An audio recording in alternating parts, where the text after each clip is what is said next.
Hey guys, it's Vicky, and today I'm here to share with you a book review of The Good Girl by Mary Kubica. I believe is how to say her name. I'm always like wondering if I'm saying it right, but yeah, Mary Kubica. This is a thriller that basically deals with a 20-something-year-old girl named Mia who is abducted, and the story basically revolves around, there's kind of two different things going on. The search for her at one point, and also you're getting what is going on while she's being abducted. So there are three perspectives in this book. There is the perspective of Colin, who is actually the person who kidnapped Mia. There is Gabe, who is the detective trying to find her, and then Eve, her mother.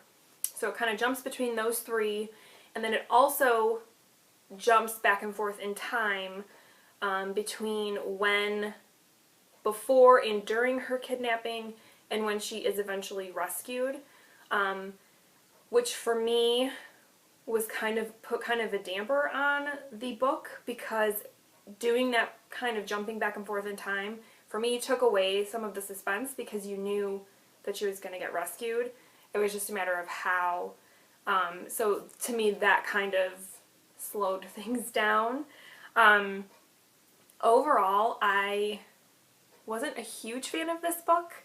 And I have a couple of reasons why, but the first being that time jumping, I just didn't feel like it was effective for this book. The other thing was that I felt like the characters were just really cliched and just flat. There was like no depth to them at all. They were very stereotypical. Like Gabe was like your typical tough detective.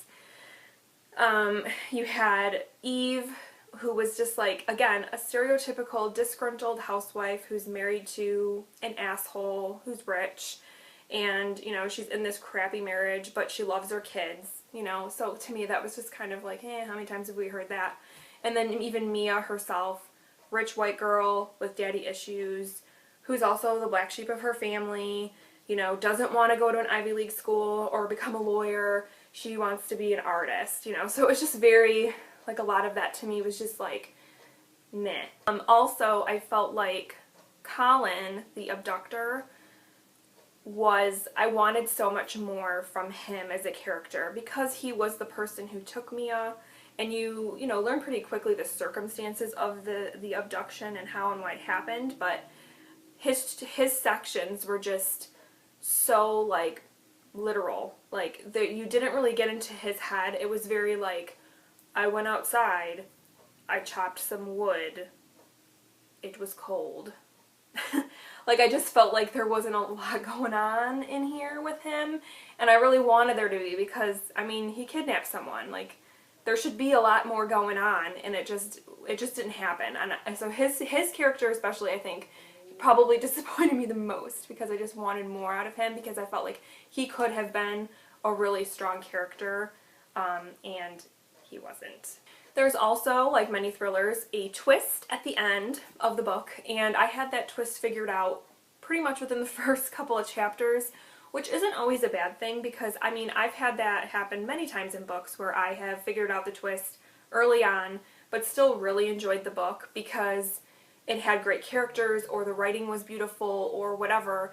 But for me, for this book, it just didn't happen, because, like I said, the characters were kind of disappointing, and the writing was just okay. It was so-so. There wasn't anything spectacular about it, so overall, as a package, it was just kind of meh. The one interesting aspect about The Good Girl that I did like was its look at Stockholm Syndrome, because I have never read a book that dealt with this topic before, and I don't really know a lot about the topic in general other than its like basic definition. So I found that part of the book to be interesting, and I kind of wanted to know more about that. I'm not sure how authentic it really was, because again, I'm not like well versed on the topic, but I did like that aspect of the book. So overall, as a thriller, I feel like The Good Girl just didn't quite make it for me. I know that, of course, it was compared to Gone Girl when it first came out, like, oh, this could be the next Gone Girl, and to me it definitely was not that, not even close. I know a lot of thrillers get compared to Gone Girl, but yeah, this one just did not get there for me.